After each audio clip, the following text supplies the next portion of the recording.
Moisés disse isso para Deus: se o Senhor não for conosco, não deixe a gente sair daqui.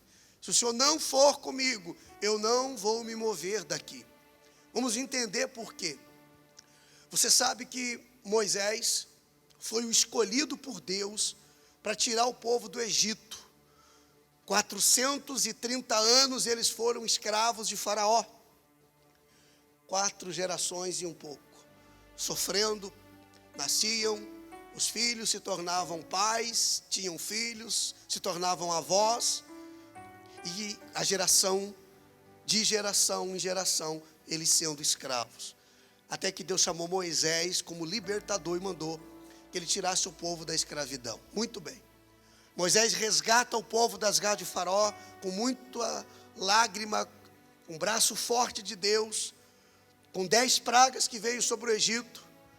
O Moisés, o libertador, pega o povo, 3 milhões de hebreus, e sai do Egito com o gado, com os animais, com as vacas, os bois, os camelos, as ovelhas. Os homens, as mulheres e as crianças vão com ele. E agora eles estão indo em direção a Canaã, a terra prometida, lugar que mana leite e mel.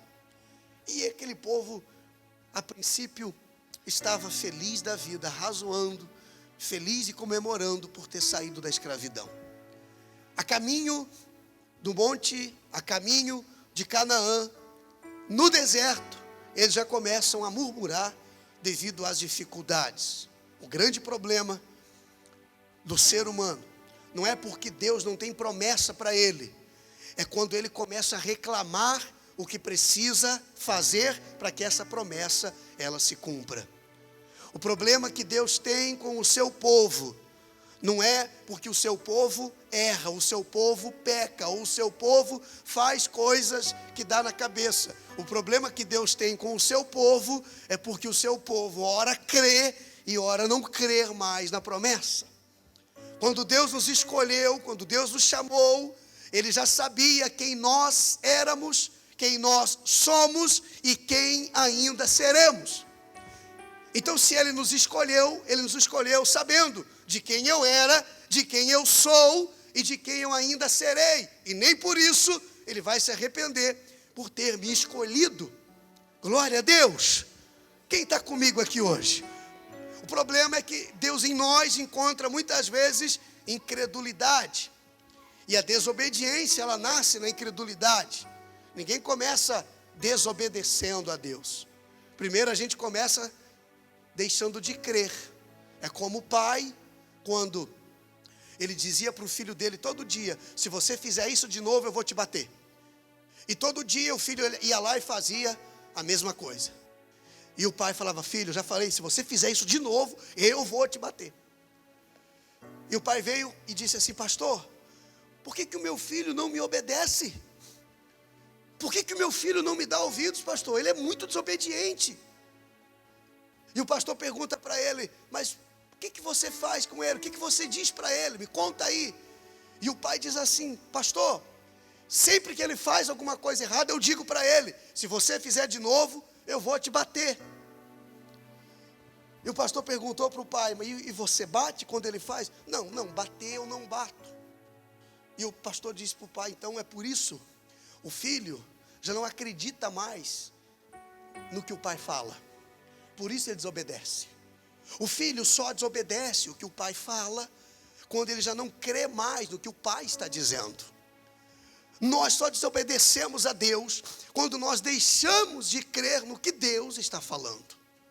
Porque enquanto você continuar crendo que existe o céu e que existe o inferno, que a palavra dele é real, que a palavra dele é verdadeira, que não vai passar o céu e nem a terra, que vai passar o céu e vai passar a terra, mas que a palavra dele não vai passar, então você diz assim: eu vou tratar de obedecer, porque eu continuo crendo. Levante a mão e diga assim: enquanto eu crer, eu vou obedecer.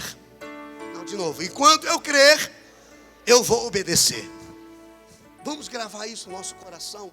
Moisés agora recebe uma ordem de Deus: deixa o povo aí e vem para o monte que eu quero falar com você, Moisés. Sobe Moisés para o monte.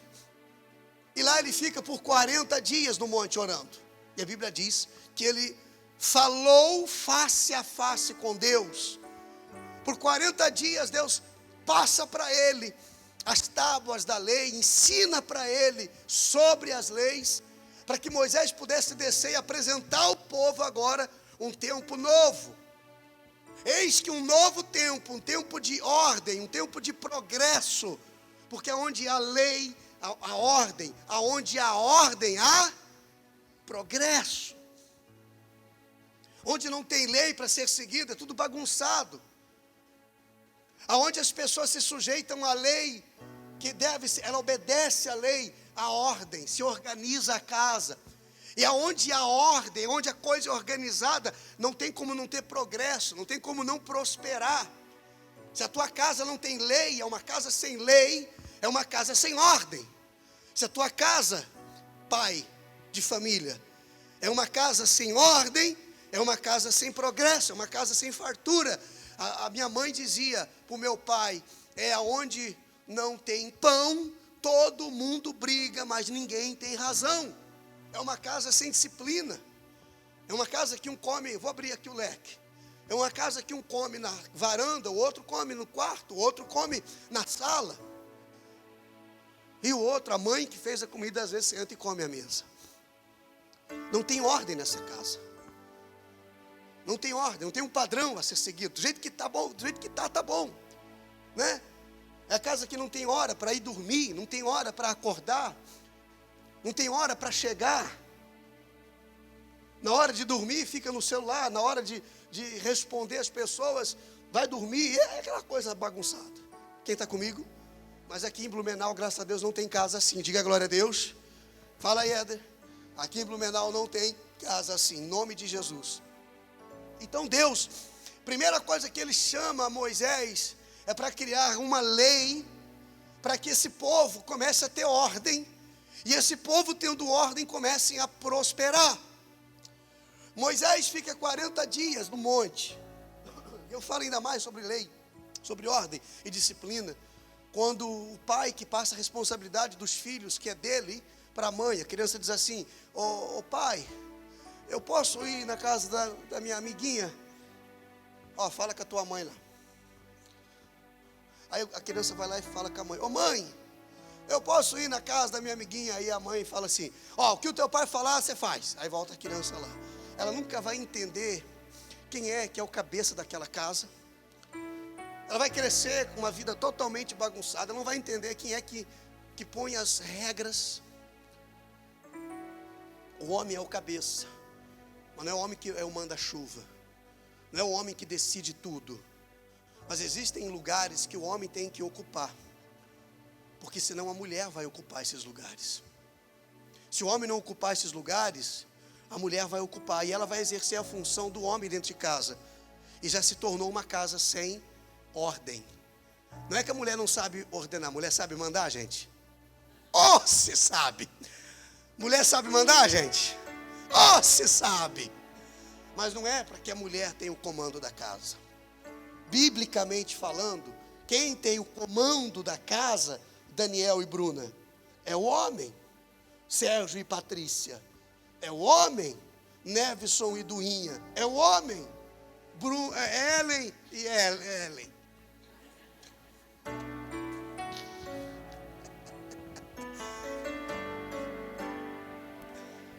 Pessoal, minha casa é muito diferente da casa de vocês, não.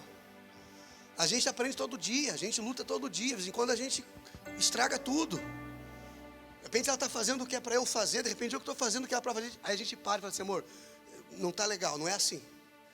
Vou consertar o negócio aqui, porque senão fica sem lei, fica sem ordem e fica sem progresso.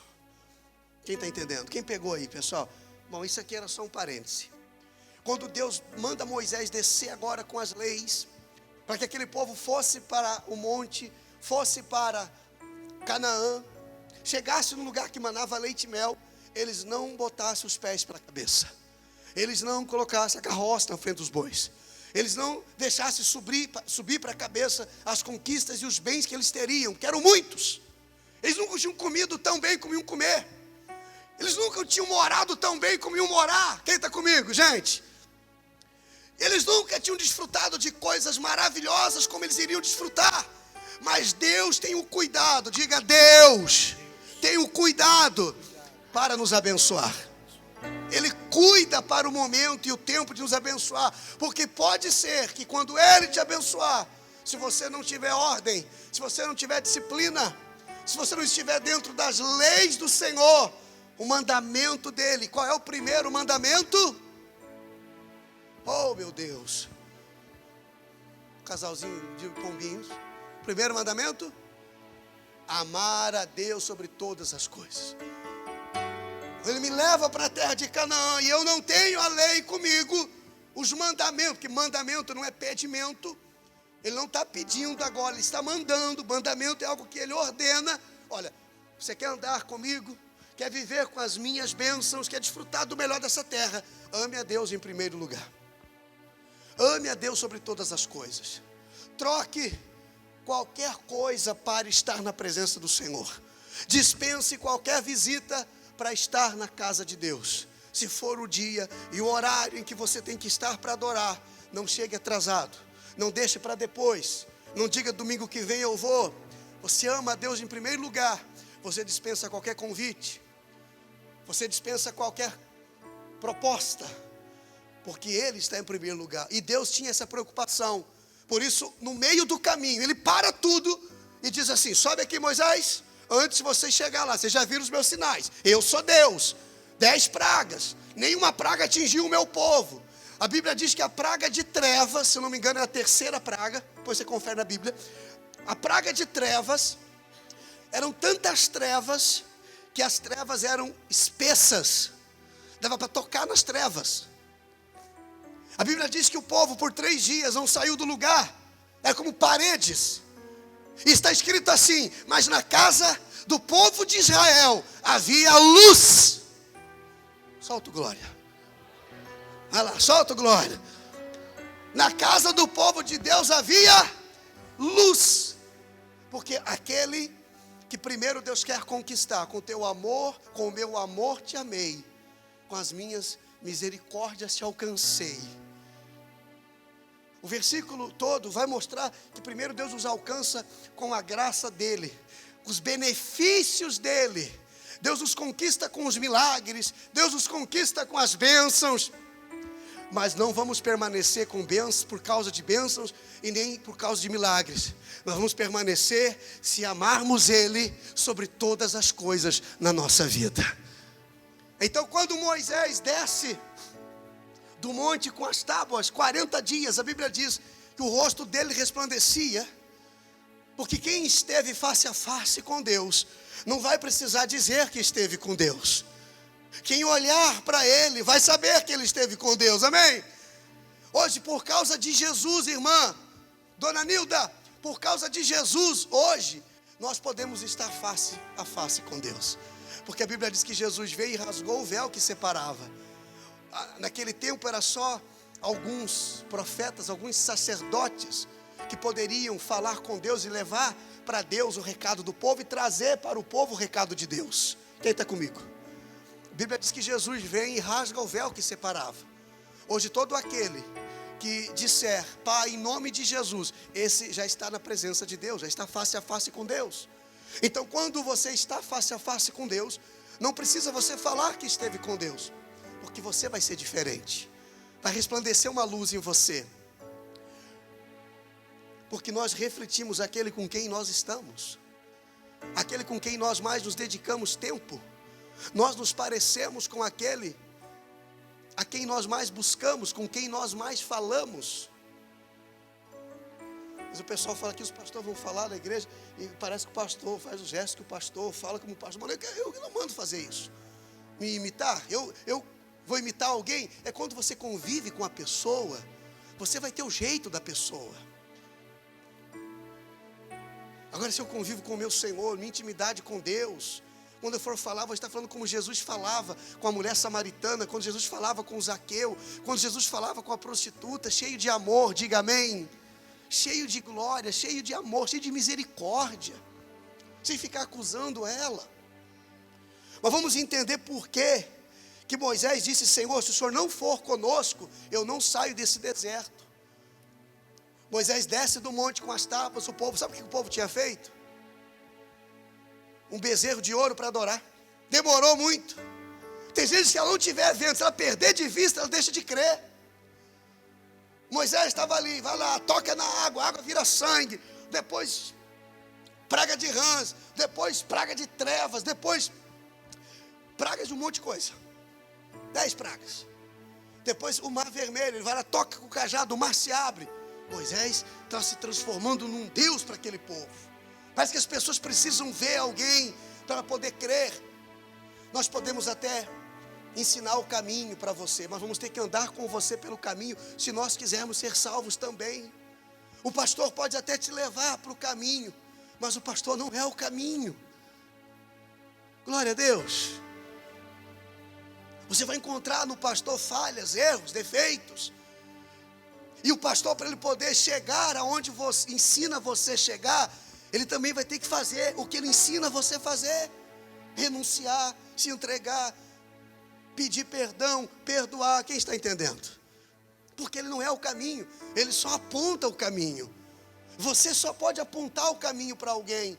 Mas o povo ficou preso ao que via em Moisés, a ponto de quando Moisés se ausenta por 40 dias, o povo pega um bezerro, pega as argolas, pega os colares de ouro, faz um bezerro e começa a adorar. Quando Deus no monte vê aquilo lá embaixo, falou: Moisés, olha, Deus é terrível, gente. Porque até aqui Deus falava assim: Moisés, o meu povo, Moisés, o meu povo que tirei do Egito, Moisés, o meu povo. Agora, Deus olha para Moisés e fala assim: Moisés, olha o que o teu povo está fazendo. Agora já não era mais o povo de Deus. Deus falou assim: Moisés, olha lá o que o teu povo está fazendo. Olha o que eles estão aprontando, Moisés. Desce lá, Moisés. E fala para esse povo: Moisés, eu não irei com eles. Por quê? Capítulo 33, o versículo em diante, agora para a gente entender. Disse o Senhor a Moisés: vai, sobe daqui, tu e o teu povo. Quase que Deus fala: some daqui. Ele falou: sobe daqui, tu e o teu povo. Tu e o povo que tiraste da terra do Egito. Agora não foi mais Deus que fez. Agora, por que Deus tratou assim o povo? Porque o povo tratou assim a Deus. O povo começou a atribuir como o Senhor, como Deus, aquele que eles viam. Eles começaram a tirar o foco do Deus invisível, mas real, e começaram a apontar para coisas, pessoas e bens, a ponto de fazer um bezerro de ouro. E Deus diz: então, lhe disse Moisés, se a tua presença não vai comigo, não nos faça subir desse lugar. Vira aí, rapidão para a gente não demorar. Pois como se há de saber que achamos graça aos teus olhos e o teu povo? Vou ler de novo. Pois como se há de saber que achamos graça aos teus olhos, eu e o teu povo? Não é porventura em andares conosco, de maneira que somos separados, eu e o teu povo, de todos os povos da terra? Olha para mim, não é que Deus estava dizendo: eu não escolhi vocês, eu não chamei vocês. Quando Deus falou que ia matar o povo, tem um versículo que Deus falou assim: Moisés, eu vou matar todos no deserto. A Bíblia diz que Moisés pulou na frente de Deus. E ele disse: o Senhor não pode fazer isso, porque o Senhor quem tirou esse povo de lá, o Senhor quem resgatou esse povo. Não é que Deus queria matar o povo, Deus queria encontrar alguém que se colocasse em defesa do povo. Quando você ouve que a sua família vai se destruir, quando chega alguém e fala assim: olha, eu tive uma visão, olha, uma coisa ruim vai acontecer com a sua família, pode até ser Deus permitindo que você ouça que a tua família está por um fio, mas Deus não quer destruir tua família. Deus está querendo provocar alguém. Deus está querendo provocar alguém para se colocar em defesa dessa família. Diga glória a Deus, amém.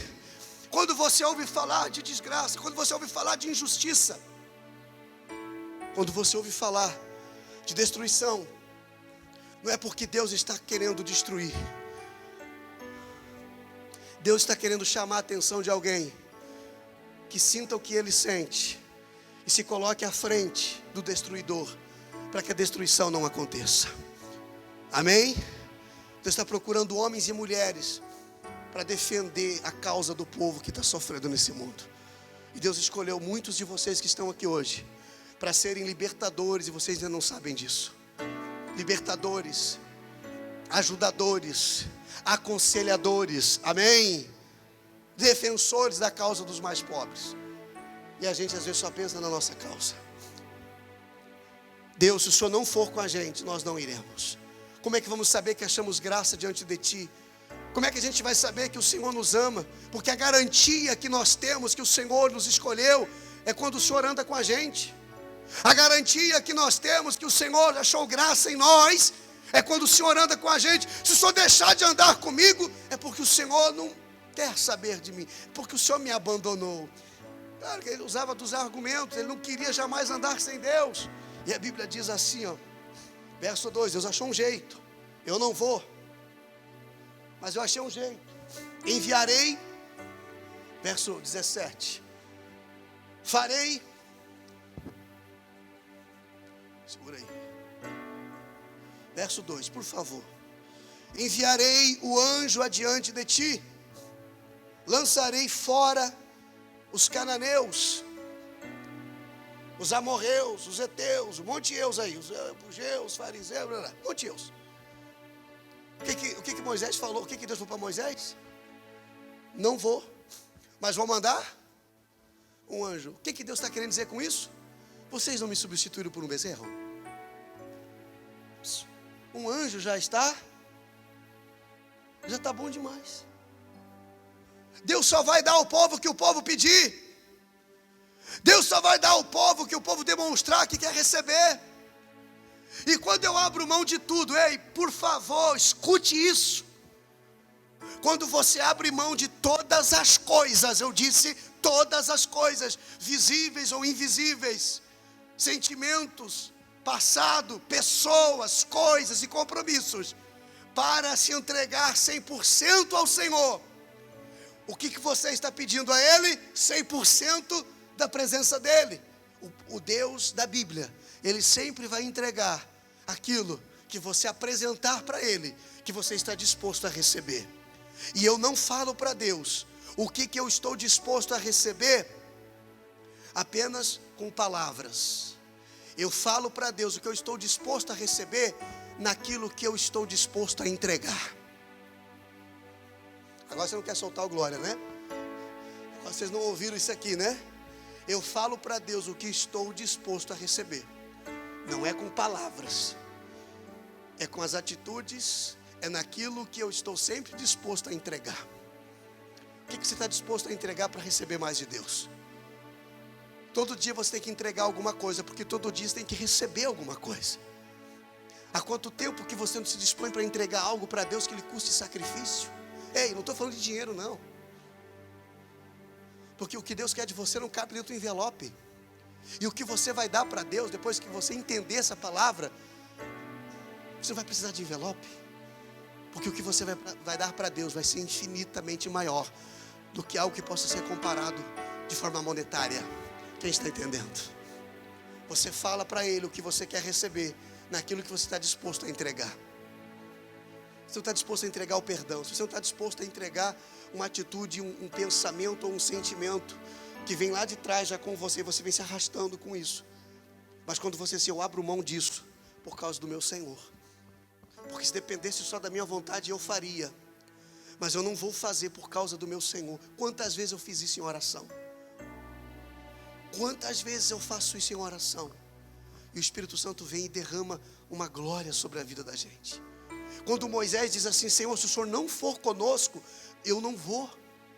Mas você sabe, pensa comigo, gente, por favor. Eles estavam saindo de um lugar de escravidão, fome, sofrimento, dor. Eles estavam chegando em Canaã, uma terra que manava leite e mel. E Deus falou assim, Deus não disse que ia impedir eles de ir. Deus disse, vocês vão continuar andando, vocês vão subir, vocês vão chegar em Canaã, mas sem mim. Vou mandar um anjo com vocês. E Moisés vira para ele e diz assim, Senhor, se o Senhor não for com a gente, eu não saio daqui desse deserto. Melhor que Canaã é a presença do Senhor. Oh, aleluia, amém. Melhor que Canaã é a presença do Senhor. Glória a Deus. Não tem nada mais extraordinário do que você entender isso dentro do teu coração. O que você pretende alcançar? Aonde você pretende chegar? E se Ele disser para você, pode ir, vou mandar os anjos com você, mas eu não vou com você. Você vai ou você fica onde Ele está?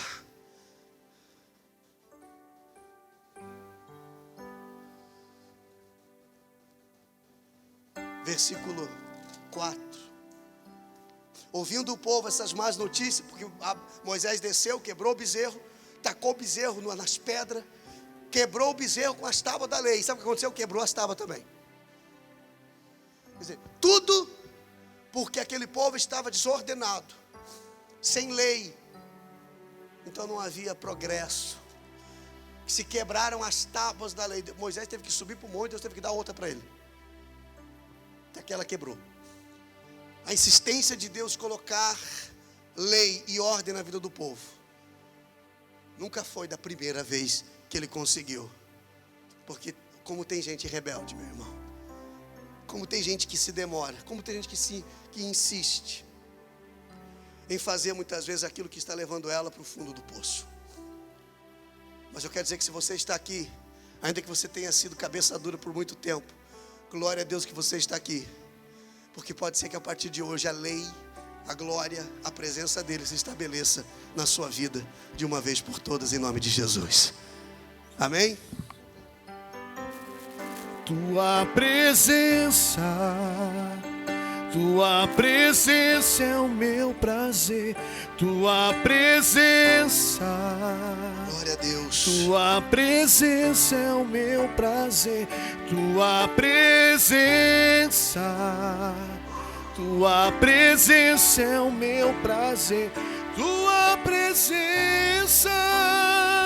Tua presença é o meu prazer. Tua presença. Disse mais o Senhor: eis aqui um lugar junto a mim, e tu estarás sobre a penha. Quando passar a minha glória, eu te porei numa fenda da penha, e com a mão te cobrirei até que eu tenha passado. Depois, em tirando eu a mão, tu me verás pelas costas, mas a minha face não se verá. Você vê que aquela intimidade vai diminuindo. Deus falou: Moisés, eu vou passar pelo vão da pedra, e você vai me olhar pelo vão da pedra, quando você quiser falar comigo, e você verá as minhas costas, e não verás a minha face. Você percebe que o grau de intimidade vai diminuindo. Você percebe que o grau de comunhão vai diminuindo. Deus agora já quer mandar um anjo junto com o povo e não mais estar com o povo. Mas o desejo de Moisés, a oração sincera de Moisés, faz com que Deus mude de ideia. Não é que Deus não queria ir com aquele povo. Escute isso. Não é que Deus não queria ir com aquele povo. Deus estava incendiando Moisés, ou tentando provocar Moisés, para que Moisés fizesse exatamente o que Moisés fez. Falasse o seguinte: Senhor, se o Senhor não for. Sabe aquele negócio de filho, agora aquele filho rebelde, um rebelde santo? Sei lá se existe isso. Ele diz assim: Senhor, mas quem está entendendo o que eu quero falar? Sabe o que Deus esperava que Moisés fizesse? O que ele fez? Moisés se joga no chão e fala assim: o melhor que Canaã é a tua presença. Sem o Senhor a gente não sai daqui. Quantos que já vieram a mim como pastor de suas vidas, como conselheiro, como discipulador, disseram: pastor, estou gostando de um rapaz, só ora. A gente já sabe a resposta, muitas vezes a gente já sabe, a gente olha e já vê, Deus já fala com a gente, mas para não causar muita decepção, podia falar: não, olha, isso aí não é para você não, minha filha. Ó, pastor, o rapaz é um bom rapaz, é um rapaz honesto, trabalhador, pagador das suas contas. O único problema dele, pastor, é que ele não gosta muito da igreja. Você não gosta muito de vir na igreja. Quando fala da igreja, ele fica meio brabo assim. E também tem mais um probleminha. Já fui na casa dele um dia, vi ele xingando a mãe dele, pastor. Mas é só isso também. Só isso. A gente já sabe que não é. E a gente fala, bora. E quantas vezes já orientamos e falamos, olha, não é para você esse casamento, esse cara, ou essa moça, essa menina, não tem nada de responsabilidade na vida dela. Ela vai destruir tua vida, não se case com ela, rapaz. Ah, mas ela é bonitinha, pastor. Tão bonitinha, tão queridinha, pastor. E casa, é Deus falando assim, ó. Quer casar? Case. Mas eu não estarei no casamento. Minha presença não vai com você. Casa. E aí começa o inferno. Desculpa a expressão, gente. Quantas vezes eu falo isso para você com propriedade, viu? Eu estou contando historinha para vocês. São 23 anos em cima de um altar. 23 anos. É mais que a metade da minha vida pregando o evangelho. E eu tenho propriedade para dizer para você que se Deus não vai, não seja louco de ir. Ah, mas é o melhor negócio da minha vida, pastor. Se Deus não estiver, cancela o negócio. Mas é a melhor coisa da minha vida, pastor. O melhor carro que eu já tive na minha vida. Se Deus não estiver. Como é que eu sei, pastor, que Deus está ou Deus não está? Paz no coração. O contrário disso, Deus não está. Simples assim. Quando você vai fazer e você não tem paz no seu coração, sai fora, amigo. Sai fora. Porque não tem a presença dEle. Aonde não tem a presença dEle, não se tem paz. Quantos estão me ouvindo? Se o Senhor não for, nós também não iremos. Depois Deus chama Moisés de novo e pediu para ele lavrar as 2 tábuas. Como as primeiras que eu escrevi, Deus já volta atrás. Deus volta atrás. Não teria tábuas de lei. Ei, o povo ia continuar andando errante no deserto sem lei. Se Moisés não se prostra, não adora e não diz Senhor, essa é a frase da semana, talvez dos últimos dias de 2023, para você lembrar todo dia. Se o Senhor não for comigo, Deus, eu também não irei. Se Ele não entrar comigo em 2024, eu também não quero entrar em 2024. Glória a Deus, igreja. É isso. Se você não estiver comigo, aonde eu quero ir, onde eu pretendo chegar, eu também não quero ir, eu também não quero chegar. Quando Moisés faz essa oração, ele transforma a situação de tal maneira que Deus fala, Moisés, vem de novo para cá. Pega 2 pedras, lavra elas, prepara elas, faz transformar em tábuas e sobe com elas. Eu vou começar de novo, Moisés, esquece o que passou. Glória a Deus. Eu vou começar de novo, Moisés. Vou escrever as leis outra vez, Moisés. Você vai descer, vai passar a lei para esse povo. E aí Moisés faz tudo outra vez. Deus entrega as tábuas da lei para Moisés. O povo segue rumo a Canaã. E o povo continua rebelde. E o povo continua desobediente. E de toda aquela geração perversa, só os que nasceram antes de 40 anos ou 20 anos? De 40. Só quem nasceu depois da escravidão é que entrou na terra prometida. Quem nasceu no deserto. Quem foi formado no deserto. Os outros mais antigos, não estou falando de idade aqui agora, mas aqueles que às vezes acham que já fizeram tudo. Aqueles que pensam que já conhecem tudo. Aqueles que pensam que sabem tudo. E não estão dispostos a descer a casa do oleiro. Agora eu volto para o início do culto, para terminar. E não estão dispostos a ser como barro na mão do oleiro. Então esses acabam perecendo no deserto. Só os jovens. E 2 homens que tinham mais de 40 anos entraram na terra prometida. Que foram Josué e Caleb. Josué e Caleb. Caleb ainda disse assim, ó, quando eu fui chamado, eu tinha 45 anos. Hoje eu sou um homem de 80 anos. Hoje eu sou um homem de 85 anos. Fazem 40 anos que o Senhor me chamou. e a mesma confiança e a mesma fé que eu tinha em Deus há 40 anos atrás, eu continuo com a mesma fé e a mesma confiança até hoje, pronto para sair para a guerra se for preciso e para voltar da guerra. Um senhorzinho de 85 anos fala essas palavras diante de um monte de gente que viram os mesmos sinais que ele viram, mas não creram como ele creu. Quando Caleb diz isso, fui chamado há 40 anos atrás, é a mesma fé que eu tinha. Você tem a mesma fé de quando você foi chamado por Jesus? Você tem entregado o que você entregava no começo da sua conversão? Hoje você vira os olhos quando você não quer ver ou sabe que não deve olhar? Hoje você diz estar repreendido, não aceito mais isso e continua firme nessa fé? Hoje você se tornou um crente à la vontade. Hoje você se tornou um crente que vive só com o nome de crente. Não, pastor, eu sou um homem de Deus, glória a Deus por isso. Pastor, tenho deixado a desejar. Então a partir de agora, decida: Senhor, não irei mais sem a tua presença. Se eu pudesse dar um tema para essa palavra de hoje, se eu pudesse dar um título para essa pregação de hoje, o título seria exatamente esse: sem a presença eu não irei. Tua presença, Senhor, é o que eu tenho de mais precioso.